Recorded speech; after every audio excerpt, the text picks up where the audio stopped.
I'm Devin Carrick. I graduated from here in 2017 with a degree in elementary education with an emphasis in math and middle school math. I currently teach in Franklin County at Westridge Elementary, and I teach second grade, and this is my second year teaching. I'm Chris Portman. I graduated in December 2016 with a dual bachelor's degree in elementary education and middle school education. Areas of emphasis in English language arts and social studies history, and a minor in psychology. So I'm very happy to be back on campus this afternoon and be able to interact with some other Eagles. So I'm excited. Oh, and I am currently I am currently working on a master's degree in educational leadership here at Midway University. Awesome. All right, so thank you guys for sharing that. So like I said, the audience is going to have a couple questions that we'll ask throughout. But I want to start with, tell me your favorite thing about being an educator. Having relationships with my students has been a huge plus. I'm getting to know them and their families, interacting with students every day, making an impact on their lives, and making an impact on my lives has been my absolute favorite part of teaching so far. Just taking it outside of the curriculum, and I'll go watch them play their sports, or go watch them, show at the county fair. So just seeing them inside and outside of school has been really, really cool for me. I agree with Devin. My favorite part about being a teacher, the connection I make with the students, but a little beyond that, I get to do something that I love every day. My students inspire me just as much as I hopefully inspire them. And I get to see that difference that we're making as teachers in their lives, and hopefully they get to see the difference they're making in our lives, because they have just as big an impact on us as we do on them. What's your teacher story? Like, how did you know you wanted to be a teacher? When did it happen? Who was the one who pushed you that direction? Do you remember? You can go first on this one. So to begin with, if you give me an open mic, it's a dangerous thing, and you can ask my students. I get a little long-winded at times. And my teacher story, it's kind of complicated. I always knew that I wanted to be involved in education somehow. So when I left high school, it just didn't work out. I wound up going to work and worked in the automotive industry for about 10 years. Was married and had a family and had 2 children, and looked at them and kind of realized, how can I emphasize education with them if I'd never finished my own? So I went back to school. Went back to school full-time, working full-time, involved in the community full-time. It's a wonder that I don't have more gray hair than I do have, or less hair. But as it evolved, what direction did I want to go? What did I want to teach? What did I want to do? I've always had a passion for history. I've always had a passion for reading and for literature. And I couldn't think of anything better than to share that and hopefully ignite that in one of my students. As a kid growing up, I had a lot of coaches, I had a lot of administrators, I had a lot of teachers who made a big difference in my life. So the best way to honor them and to honor my family was to give back in a similar way, in the same way.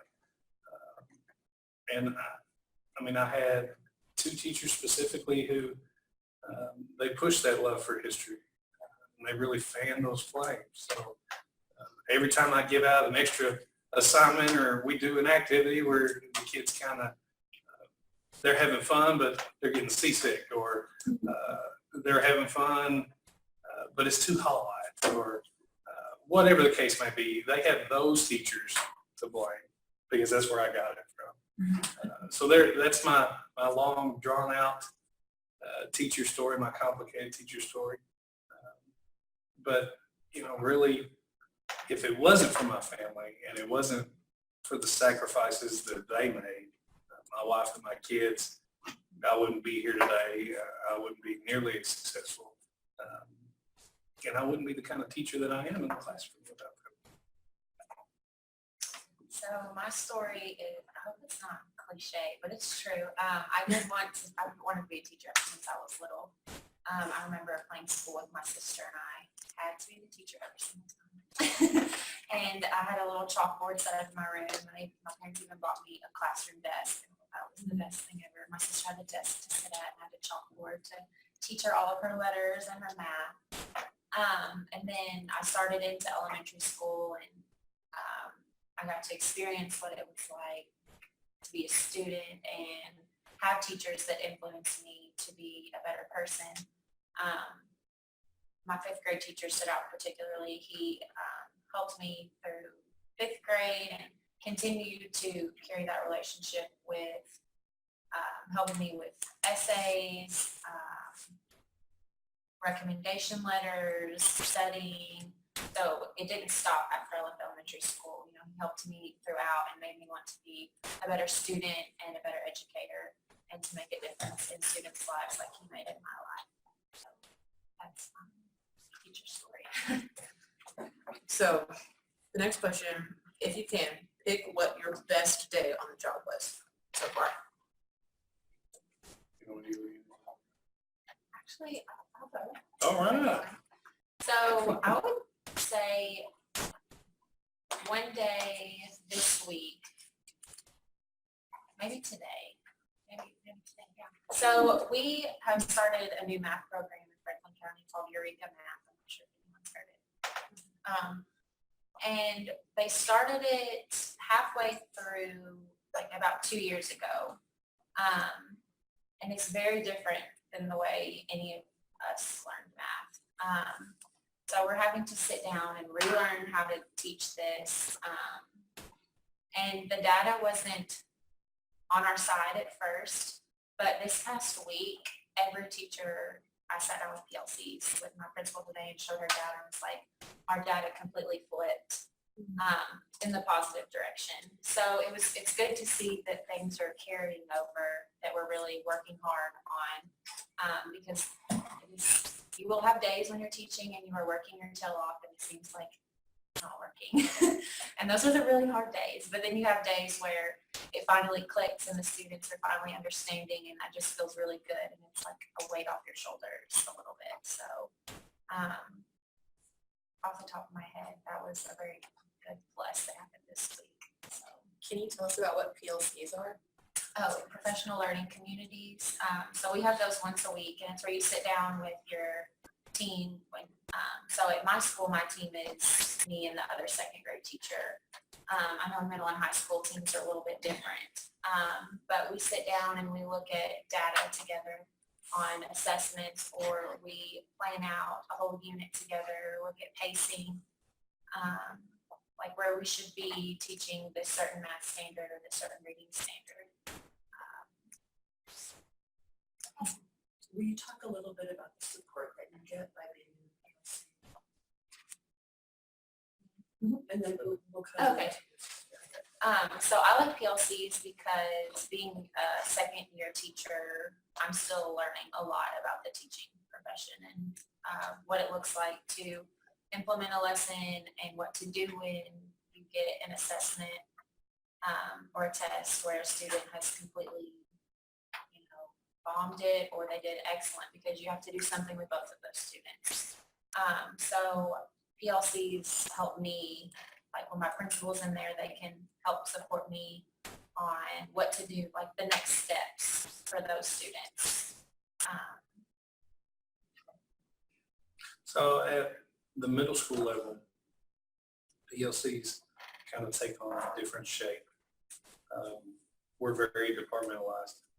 So at the elementary level, you may have a teacher who is teaching multiple subjects. At the middle school level and at the high school level, you're teaching one subject all day. So our PLCs revolve around those subject or content areas. All the English teachers have a PLC together. All the social studies teachers have a PLC together. And what that allows us to do is we can come together, we can bring information into those PLCs. These are the standards I'm targeting. These are the methods I'm using to teach those standards. This is the assessment that I gave, and this is the results of that assessment. It helps you identify weak areas, particularly if you have an issue where, I've taught this standard, I've taught it a couple times, and they're just not getting it. The students, it's just not clicking for some of them. I've tried it this way, and I've tried it this way, and I've tried it that way. And someone else in the PLC could come to you and say, well, did you try it this way? Or I've done it this way in my class. And this is the result of what I did. So it allows you to come together as professionals and collaborate more. It also allows for vertical alignment. Just because I'm teaching social studies in 7th grade or 6th grade doesn't mean that I don't need to know what's going on in social studies in 7th and 8th grade because I'm moving my kids towards those learning targets. So I want them to grow in that direction. It kind of helps support that movement, that lateral movement between one grade level to the next.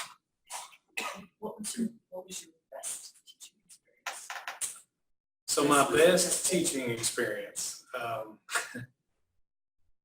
I have a lot of ties. I have a lot of ties as an educator. Not all of those are as a teacher. So what do I mean by that? Well, a school custodian can be a teacher. School secretary can be a teacher.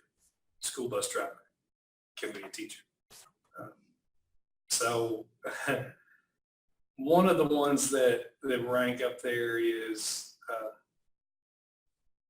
of course, kids getting seasick from experiencing what it was like to cross the Atlantic Ocean as pilgrim. At the time, they didn't enjoy that very much, but then they talked about it for months after that. And some of them are still talking about it, and they went through the class 2 years ago. So it's something that stuck with them, and they had fun with it.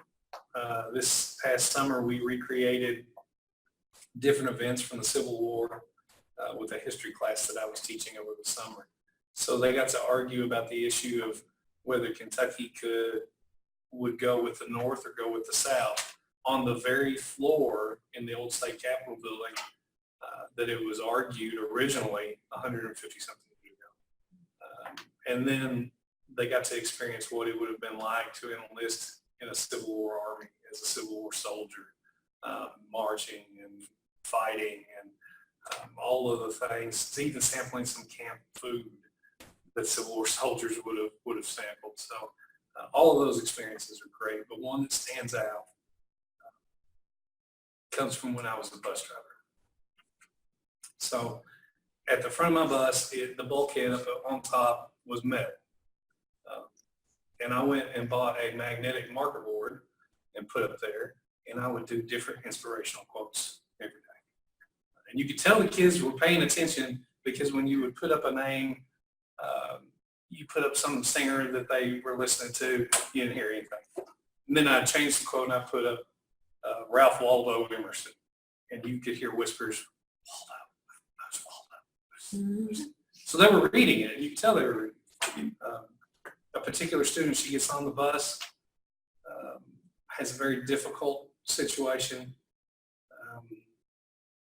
is chronically late to the stop because they're having to get themselves and their siblings ready every morning. She had a difficult time. That student had a difficult time. So I forgot to change the quote. And the student, and it it still touches me. The student gets on the bus, she looks up at the quote, and she starts to cry. And, honey, it's okay. It's okay. I'll change the quote. I forgot. I'm sorry. You don't understand, Mr. Workman. That helps me have a good day every day. So,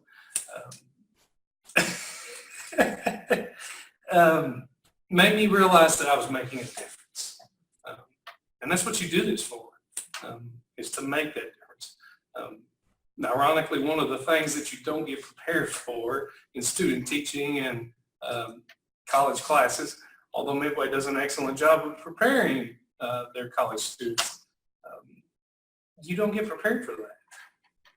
There's no way to get prepared for that. So, that was one of my best ones. Absolute best lesson you prepared for that bond. You want me to go first on this one? You know what that Let's see here.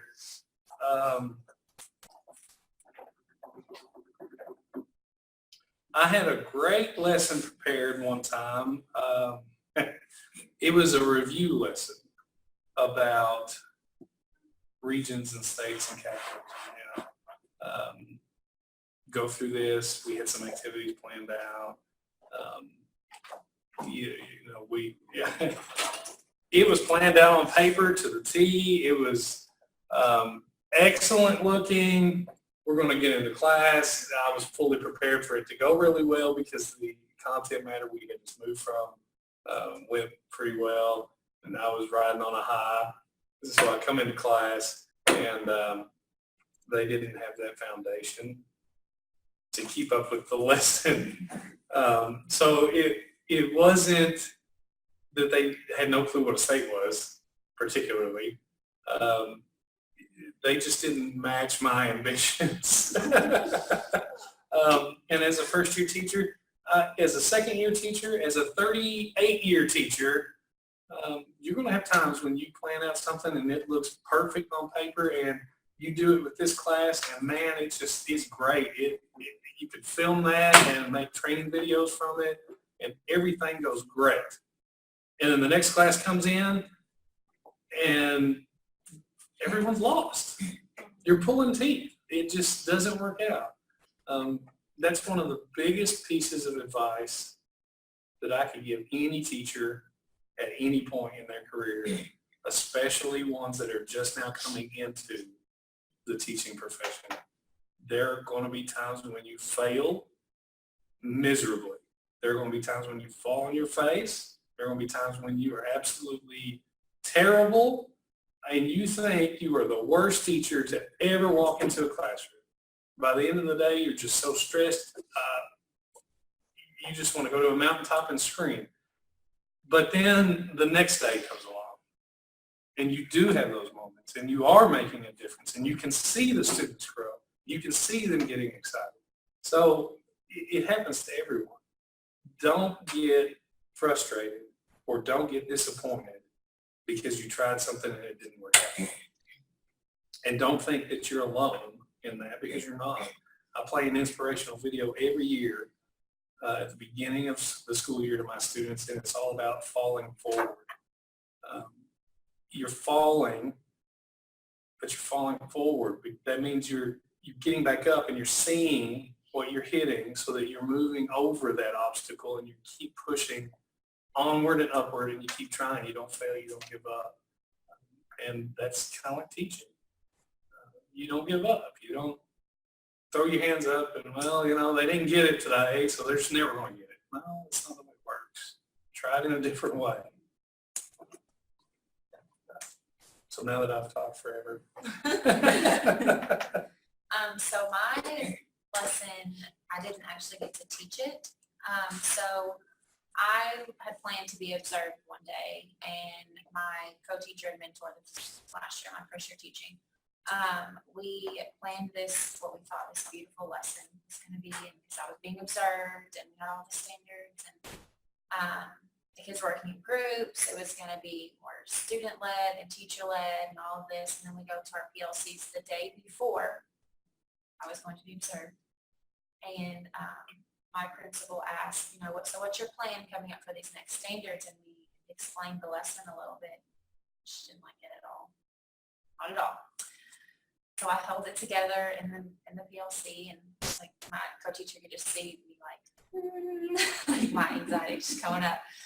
And I get out of the meeting and I immediately just lose it. And she was like, it's okay, we're gonna tweak it and da-da-da. And my principal gave me she had no idea that that's the lesson that she was coming to observe. Had no idea. Because if she had known, she probably wouldn't have said all of that about it. But we worked really hard that after school that night and got it switched around. It ended up being a really good lesson, but it was very discouraging because we did work very hard on planning that lesson. But that's what teaching is about. Like, you have to have an open mind and know that sometimes your administrators aren't going to like what you have planned out because what they thought it wasn't rigorous enough. Rigorous. And so we did go back and tweaked it. It ended up being a really good lesson, but it was very nerve-wracking knowing that we worked so hard on it and I was going to be observed on it that next day. Yeah, that was a lesson that I didn't actually get to implement it, but almost did, and it could have gone bad for me, so that was fine. How did your quick figure out version go? It did go really well because she did give a suggestion. She was like, well, instead of doing this is probably what I would do. And then we had curriculum coaches last year, so she helped a lot to make it better. And the principal ended up finding out that was the lesson that, and she came back and apologized and said that, it would have been fine either way, but she did appreciate me changing it and taking into consideration what she said. So that was nice. That brings up something that I would also offer advice on. Always be flexible. Be able to roll with the bunches. You may have a lesson planned out. We're going to do a lot of this on technology today. We're going to do a lot of Chromebook stuff. We're going to do student-led stations. And then all of a sudden you come in, the fire alarm goes off and it cuts into your lesson. Or the internet's down, you can't connect to it. I'm going to play a video or a PowerPoint and your projector dies. You have to be able to roll with the punches. We're going to cut and glue today, and we're going to come up with this wonderful interactive journal or notebook entry. And Johnny and Susie and Timmy in the back of the class, they cannot be using glue and scissors today. It's just one of those days. So you're going to have to be able to adjust to meet the needs of your students. And they're not always going to be the same. They're not always going to be the same from student to student. They're not going to be the same from day to day. So always have that level of flexibility about yourself. My favorite thing is looking out in the crowd and the students are not even, they're like completely disengaged. So that's when you have to think on your feet, okay, I have to get them up and doing something because they are not even teaching my heart out up here, but they don't care what I'm saying. And that's, you have to look at yourself and say, okay, how can I make this more engaging for them? I think that's been the hardest part, what he was saying, that it's not the same for every student. That has by far been the hardest part for me, is the differentiation piece. I'll have students that can zoom through this worksheet just like that, but another student that's still on problem one, they don't even know the first steps, or so just deciding, what best fits each student, and it is different for every student. So that's something that you have to learn as you go, I guess. What is differentiation? So differentiation is fitting the needs of the students in your class. So making sure that, so you're going to have a wide range. You're going to have some students that are really high on some topics and some that are lower. And you have to make sure that you're hitting all of those levels.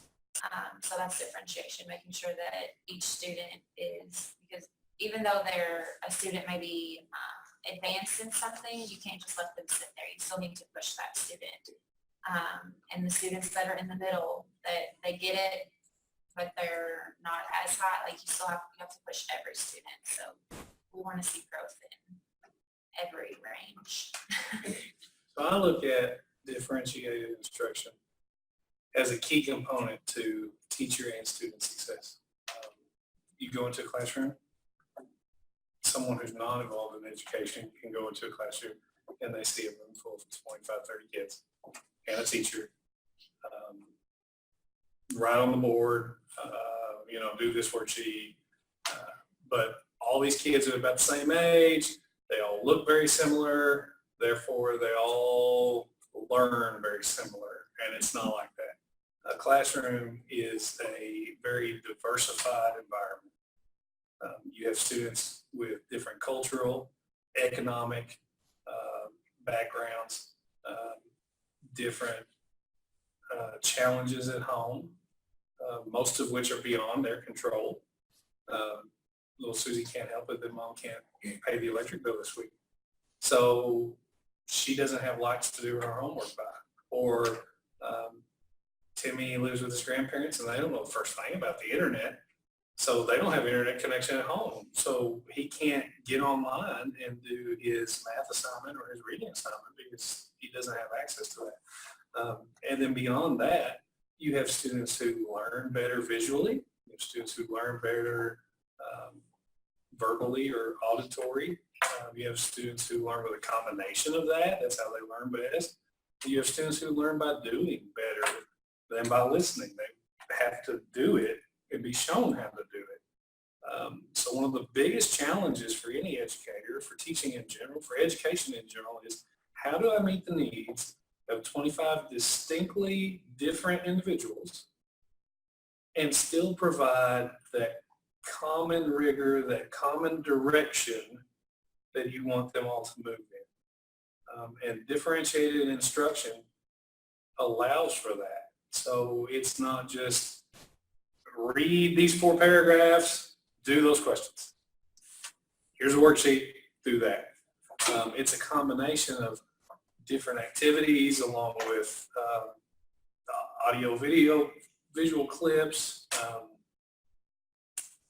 physical kinesthetic learning where they're actually doing something. You have to work all of that in to the lesson. And not every lesson is going to be the same. So Johnny may build a project today and he could tell you everything about the Revolutionary War. But then you get to the Civil War and he builds a similar project and he just went through the motions and he can't tell you anything about it. But he watched the video earlier in class and something in that video connected with him and engaged him and he could tell you everything that went on. So it's finding different ways to hit a common target. Sounds like a lot of detective work. It can be a lot of detective work. But in the end, the result's very well worth it. When you see them engage, when you see them getting excited, you see them moving around, or they're on their own taking their learning outside of the classroom and doing more with it, that's your paycheck. It's paying off. So both of y'all have mentioned data. Tell us a little bit about the role that data plays in your job, the work that you do, and the changes you make. Either way. Data is ginormously huge. I didn't realize how much I would use data until I started teaching. They want data. So if you have a problem with the student behavior-wise, start taking data. If you need to move them for extra help, you need data on it. They want data for every student by the end of the year, seeing how they grew from the beginning to the end, and all these really important subjects. We mess with data every single day, and I'm a math person, so I like looking at data. But I know that looking at data isn't the only piece of it. You have to know what to do with the data. So what do you do when half of your class is in the apprentice or novice stage? What do you do when they all pass it the first try? So it's not just looking at the data, it's knowing what to do with it. And it plays a huge role in just about everything you do, I think, on the academic side of teaching. So we use the term data a lot. Data, data, data. What's the data? We're looking at data. What does this tell you? Really, it's just a different way of saying information. And information is a different way of saying evidence. So you mentioned earlier about being detectives. You can't, you watch any police show that comes along. There's a bad guy, there's a cop, or there's a good guy. They arrest the bad guy. Well, they can't convict him without evidence. So evidence is what we're looking for. Evidence of growth, evidence of behavior patterns, evidence of supports, or evidence of where supports need to be implemented. So always, and best practice for any teacher, pre-assessment, post-assessment. So you give a pre-assessment before you teach. You teach. Formative assessments are in there to see if they're moving in the right direction, your students are growing. And then you have that post-assessment. You take the data from the post, you compare it to the pre, and you see if they're growing or they're moving. And formative assessments will tell you the same thing. So I give a quiz. On the surface, everybody got 85% or higher. They got 9 out of, the highest score was, or the lowest score was 7 out of 10. On the surface, it looks very well. But if you look at each of those questions, looking at the data or the information or the evidence, each of those questions may be tied or should be tied to a standard. So they got 7 out of 10. That was the lowest score. You had some students that had 8 out of 10, some with 9 out of 10, some with, perfect 10s. But if you look at the information, everybody missed this question that involved this standard. So that tells me they're getting all of the other standards. They're not understanding this one. So I need to go back and reteach that one and maybe teach it in a new way, because obviously the way I was teaching it wasn't working. So teaching without evidence is kind of like throwing paint on a canvas and hoping some of it sticks and then watching the rest just kind of slide down. You need to know where you're going and where your students are going. That it's an anchor.